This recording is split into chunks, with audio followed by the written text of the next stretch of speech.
Boa noite a todos. Estamos iniciando um novo mês e o Centro Espírita Jesus de Nazaré vai trazer nas suas exposições doutrinárias da segunda-feira à noite Jesus e a sua palavra. Evangelho, então, vai ser o tema desse mês e nós vamos iniciar com o meu reino não é deste mundo, rogando a Jesus que esteja conosco, que nos oriente, que nos auxilie a compreender cada vez melhor a sua palavra, os seus ensinamentos, para que nessa caminhada nós nos aproximemos cada vez mais dele e aprendamos como viver de maneira mais equilibrada, verdadeiramente cristã, amando-nos uns aos outros, fazendo bem a todos aqueles que estão no nosso caminho. Meu reino não é deste mundo. Jesus disse isso em uma situação já depois de algum tempo em que ele pregava naquela região ali da Galileia, Jerusalém, Cafarnaum, e tinha se tornado bastante conhecido e era considerado uma ameaça tanto para judeus quanto para romanos. Os judeus, lembremos, seguidores daqueles rituais judaicos, daquela forma de viver bastante de aparências que rendeu aos fariseus aquele título de sepulcros caiados. Então os fariseus, que eram os comandantes, os principais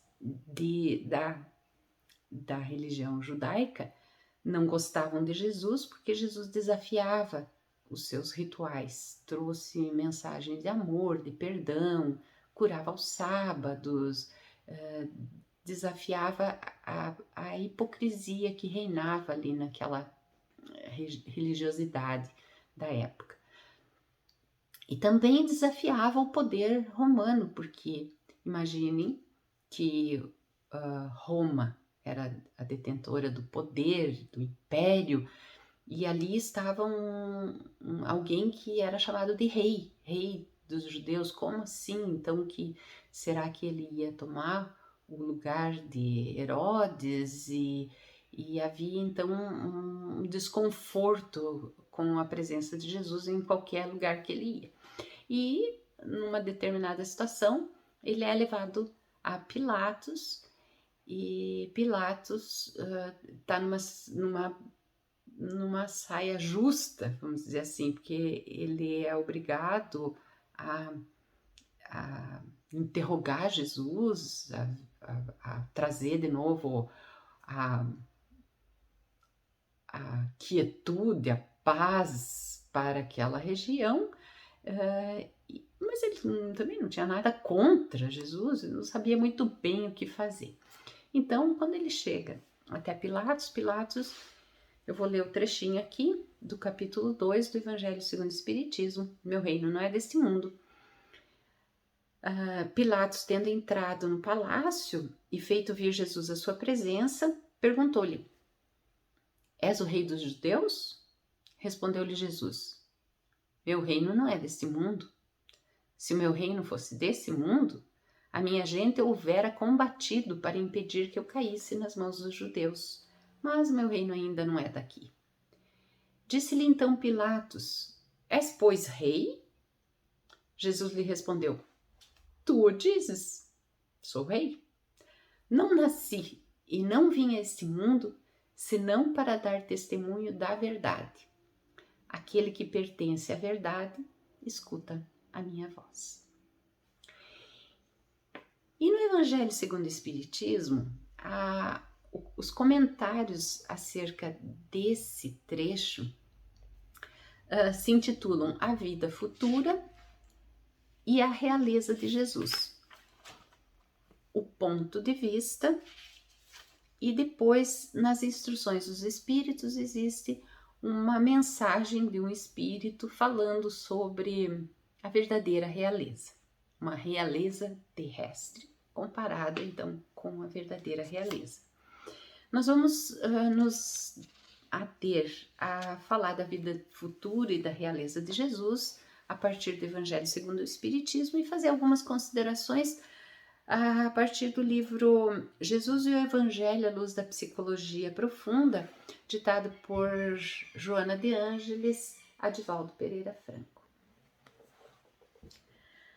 Sobre a vida futura, então, Jesus claramente, quando diz meu reino ainda não é daqui, não é desse mundo, ele se refere a uma outra vida que existe, né? Então, que seria essa vida futura, como nos diz o Evangelho, que deveria, na verdade, ser o objeto de maior preocupação, no sentido de investimento que o homem fizesse em si mesmo para alcançar e para chegar bem nessa vida futura.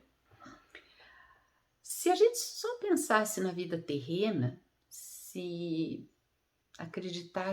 não acreditássemos na importância ou na existência da vida futura, então muita coisa do que fazemos, muitos preceitos morais, muito comportamento mais voltado à nossa evolução moral, não teria muito sentido, porque se tudo começasse e terminasse aqui, por que a gente deveria investir na nossa evolução moral, né? Por quê? Seria o caso só de a gente curtir a vida, né? Que é uma só, como algumas pessoas dizem. Mas mesmo as pessoas que dizem que a vida é uma só, elas não vivem verdadeiramente como se fosse uma só. Não vivem completamente desprovidas de um investimento no seu espírito, na sua melhora íntima. Claro, tirando aquelas pessoas que estão completamente ainda afastadas de qualquer mensagem do bem, que ainda não conhecem a palavra de Jesus ou não conhecem o bem em si, tirando essas pessoas que ainda estão tão equivocadas e vivendo no erro, a grande maioria das pessoas, ainda que não acredite na vida futura, vamos pegar um ateu. Um ateu que trabalha no bem, que cumpre os seus deveres. O que o leva a investir nas suas virtudes ou em um relacionamento saudável com o outro, em estudar, em se dedicar no seu trabalho? Se o ateu não acredita em Deus ou não acredita na vida futura. Então nós temos que lembrar que todos nós somos espíritos. E segundo a lei das reencarnações, essa não é a nossa primeira passagem aqui na Terra. Então, ainda que hoje eu esteja descrente da vida futura, eu vim como espírito, eu vim dessa realidade do espírito. Eu já desencarnei, eu já vivi no mundo espiritual e eu já reencarnei. Então, intimamente, aquela semente do conhecimento está lá em mim. E intuitivamente eu sei que eu não sou só carne e osso. Intimamente, ainda que eu não admita isso oficialmente, ainda que eu não admita isso até para mim mesmo, o meu espírito sabe de onde ele vem e o meu espírito sabe para onde ele vai. Então, esse investimento na vida futura acaba sendo uma coisa natural do ser humano. Todos nós somos desejosos de crescer intimamente. Somos desejosos de buscar virtudes, de buscar conhecimento, de buscar a nossa melhora, seja ela a melhora íntima como espírito, seja ela a melhora aqui ainda nesse mundo, na Terra, como profissionais ou como mãe, como pai, no papel em que eu me encontro hoje na Terra. Então, essa visão de que o meu reino não é desse mundo, ou que a nossa verdadeira vida, ela ainda não vai ser vivida aqui nessa terra, todos nós temos isso intuitivamente. Então, a visão de um futuro para o nosso espírito está dentro de nós, e é por isso que nós buscamos o bem. De alguma maneira, em algum momento da nossa trajetória, nós vamos acabar buscando o bem, por causa desta crença na vida futura que Jesus tanto nos falou. E o Espiritismo nos traz a vida futura muito mais palpável, porque nós temos a demonstração por fatos na comunicação dos espíritos, nos contando como é essa vida futura. Então o Espiritismo tira esse véu de dúvidas, de medo que qualquer pessoa possa ter. Basta que a gente se debruce no estudo do Espiritismo, que leia as mensagens. Nas obras básicas a gente tem o livro Céu e o Inferno, que tem vários depoimentos de espíritos, e é a obra vastíssima de Chico Xavier nos contando, através de André Luiz, como que é a vida no mundo espiritual.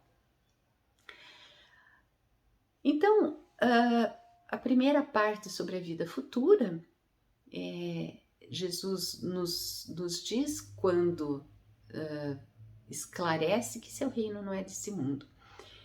E sobre a realeza de Jesus, o que é o reino, né? O que é ser rei? Então, o Evangelho segundo o Espiritismo nos diz que ser rei na Terra, além de ser alguém que detém o poder sobre uma nação, é também um título que se dá a alguém que alcançou o ápice, um patamar muito elevado em qualquer área de uma profissão, de uma atuação, né? Então, a classificação, o fulano é rei, né? A gente vê o rei da filosofia, rei do futebol, tem o Roberto Carlos, o rei, né? O rei, quer dizer, essa pessoa que chegou num ponto em que ninguém discute a qualidade dela, é chamada de rei aqui na Terra. E aí também tem o rei, aquele da coroa, aquele que politicamente, né, exerce o domínio de uma nação. E nos diz o Evangelho que as gerações que sucedem à realeza do mérito, aquele que é chamado rei, porque é muito bom no que faz, as gerações que sucedem esse rei, elas bendizem o seu predecessor.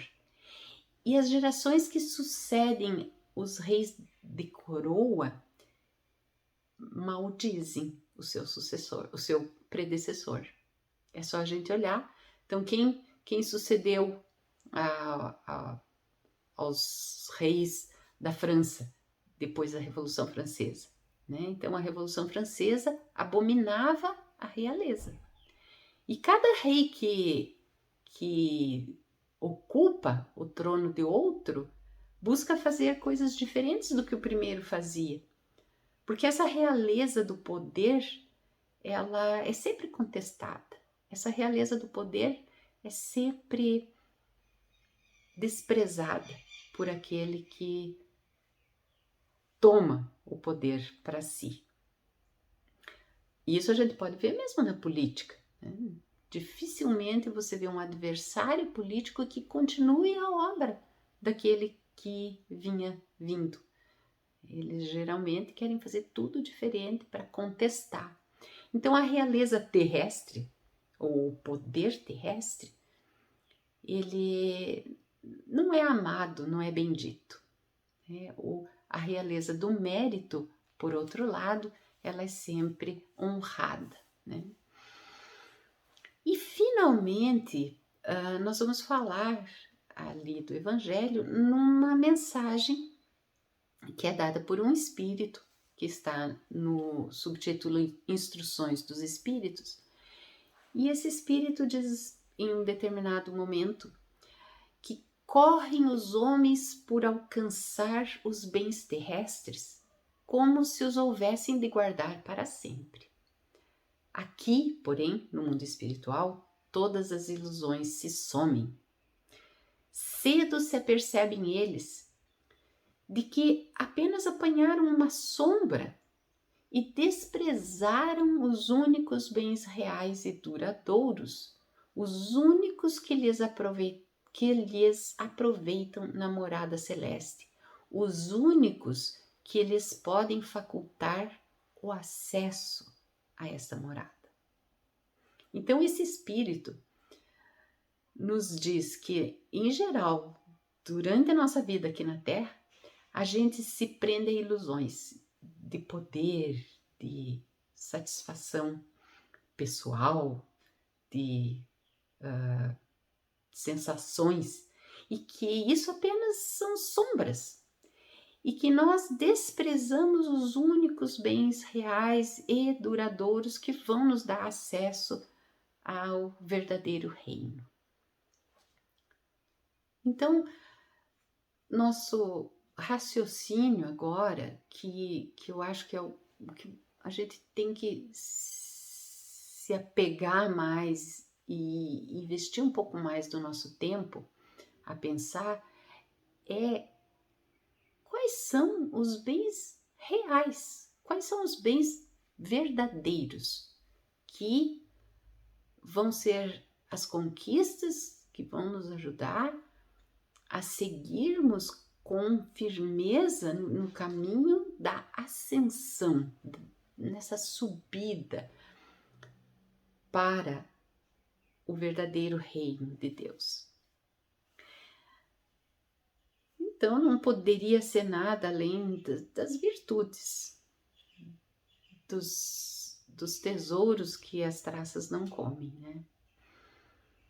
Então, a busca da felicidade terrena, ela não tem nada de errado, nada de mal.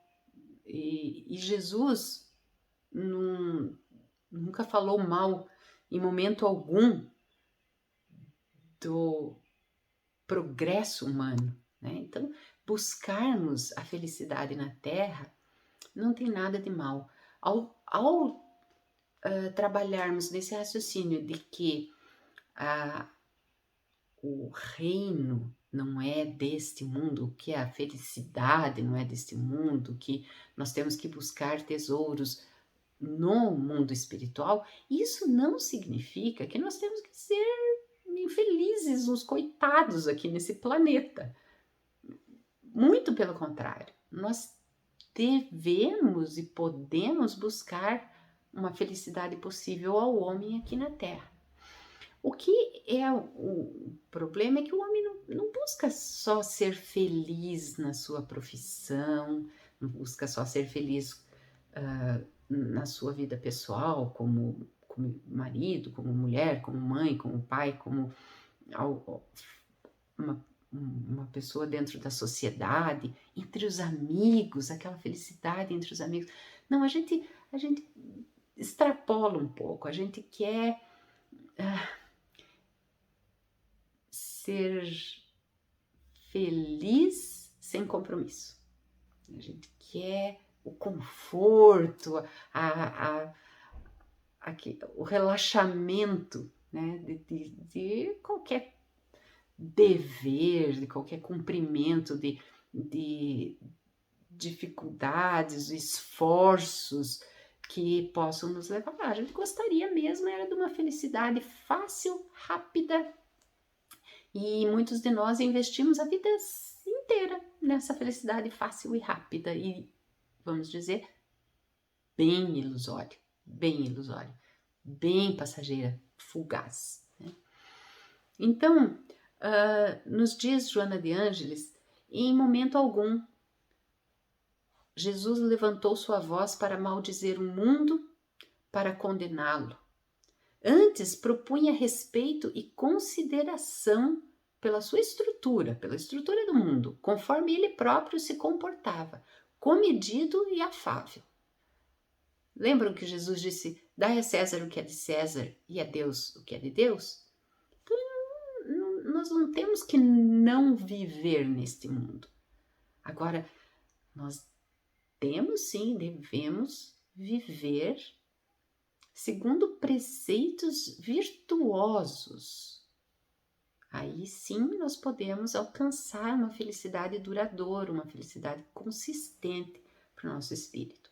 Então, o problema dessa busca da felicidade é que muitas vezes nós sacrificamos o nosso dever em busca de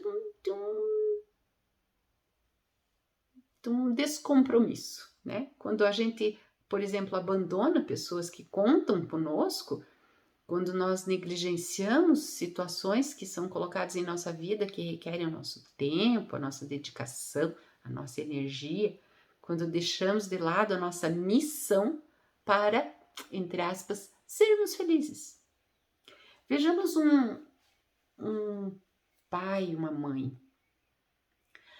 Quando nós casamos, né, quando a gente se une a alguém, aquele ideal romântico de felizes para sempre, muitas vezes nos traz uma ilusão e rapidamente nós podemos querer nos desfazer desse compromisso porque não nos consideramos felizes suficiente conforme aquela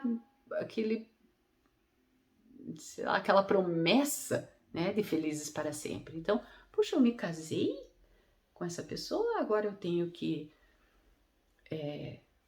honrar esse compromisso, eu tenho que ter, não tenho mais a minha liberdade, eu tenho que ter horários que combinem com o dele, o dela, eu tenho que fazer coisas que eu não gostava muito de fazer, cuidar de uma casa, trabalhar mais, porque agora nós estamos investindo em alguma coisa, os gastos são maiores. Eu era bem feliz mesmo quando eu era solteira. E aí, deixa o seu compromisso. Ou vamos adiante, temos filhos. E aí, as noites de sono já não existem mais, os amigos, a gente se afasta deles porque não dá mais tempo. Imagine um casal que tenha um filho, logo depois a mulher engravida tem gêmeos e, gente, a vida vira um pandemônio dentro de casa. Você tem que ficar 24 horas por dia dedicado. Se você tem quem ajude, ótimo, mas se não tem. Se é só o casal, é difícil, é pesado. Aí você é o esposo, você diz, mas eu não casei para isso, eu casei para ser feliz, eu queria ter aqueles filhos de revista que não dão trabalho, agora esse negócio dá muito trabalho. Aí, olha, fala para a esposa, não era isso que eu queria, eu não estou feliz. Aí vai procurar a sua felicidade e larga todo mundo. Então, isso é buscar felicidade, isso vai dar algum bem-estar a hora que você colocar a mão na sua consciência e você ver que você fugiu do seu dever para buscar uma felicidade, né, de preguiça, de descompromisso. Então, não é dessa felicidade que a gente está falando. Essa nunca vai existir, porque você sempre vai colocar a cabeça lá no seu travesseiro e vai pensar que você não cumpriu o seu dever. E por que é que cumprir o dever nos faz infelizes? Porque nós não entendemos que nós podemos ser felizes cumprindo o dever, que nós podemos tirar lições incomparáveis da loucura que virou o nosso cotidiano com 3, 4 filhos, cuidando da sogra doente, da mãe, do trabalho e juntando tudo isso, um ajudando o outro, conscientes de que estamos construindo uma família, construindo uma rede de confiança entre pessoas que em pouquíssimo tempo, vão se tornar o nosso elo com o divino. Porque uma vez que a gente investe de peito aberto, com amor, nesse dever que é cumprirmos as nossas atribuições com a família, com as pessoas com as quais a gente se compromete a cuidar, logo a gente recebe os frutos. Muitas vezes nem é daquelas pessoas a quem a gente se dedicou, mas é de outros amores que vêm e nos apoiam no momento de necessidade. Porque essa energia que a gente emana no cumprimento do nosso dever com amor, com resignação, com confiança, essa energia que a gente emana, ela é devolvida para nós. E logo ali adiante, quando a gente precisar ser cuidado, sempre vai ter alguém. Ainda que alguém a quem a gente se dedicou não esteja ali para nos ajudar, vem muitas vezes na figura de um sobrinho, de um amigo, de um vizinho, alguém que nos serve de rede de sustentação, de apoio, de salvação naquele momento de dificuldade. Então, a gente certamente colhe aquilo que a gente planta. Mas se eu fugir do dever, se eu fugir daquilo que eu me comprometi a fazer quando encarnei, porque é difícil demais, porque não é prazeroso, porque não me dá felicidade, essa felicidade imediata, aí logo ali adiante é a solidão que vai estar de braço dado comigo, é a amargura, é o desafeto, é aquela pergunta, mas né, onde é que foi parar aquele monte de coisas e de prazeres e de alegrias que eu tinha, onde é que foram parar aquelas pessoas que faziam festa comigo, né?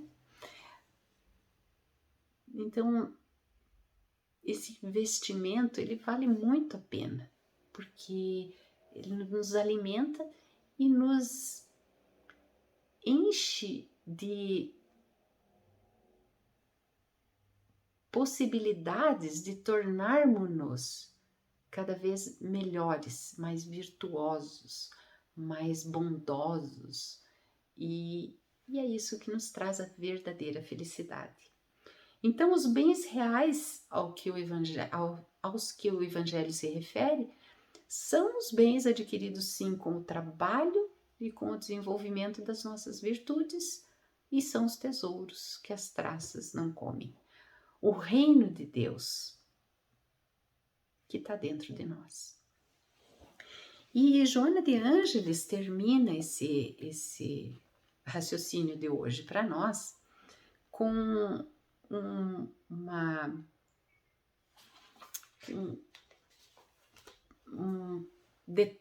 descrição de como a gente foge, né, dos nossos deveres e como a gente muitas vezes sabe o que é certo, mas. Então ela nos traz uma porção de mas ali da história de Jesus, e a gente vai terminar esse raciocínio pensando nesses mas. Quando é que a gente também usa os mas na nossa vida? Então, vamos deixar o mas de lado e vamos já pegar a enxada e sair trabalhando. Então, Joana nos diz o seguinte, que essa busca de coisa nenhuma, que é a felicidade da Terra que eu descrevi há pouco, a que se atribui demasiado valor, sempre conduz à solidão, ao desespero, ao vazio existencial, perturbando as melhores aspirações de beleza e de realização pessoal. Não foram poucos os indivíduos que desejavam instalar o reino de Deus dentro de si, no próprio coração. Fascinavam-se com a eloquência de Jesus, com a lógica da proposta libertadora, mas logo recuavam ante aquele mas, que abria condição para optar pelos interesses das paixões a que estavam acostumados, iludindo-se quanto a improváveis possibilidades de retornarem ao convívio de Jesus. Um jovem queria segui-lo e era rico.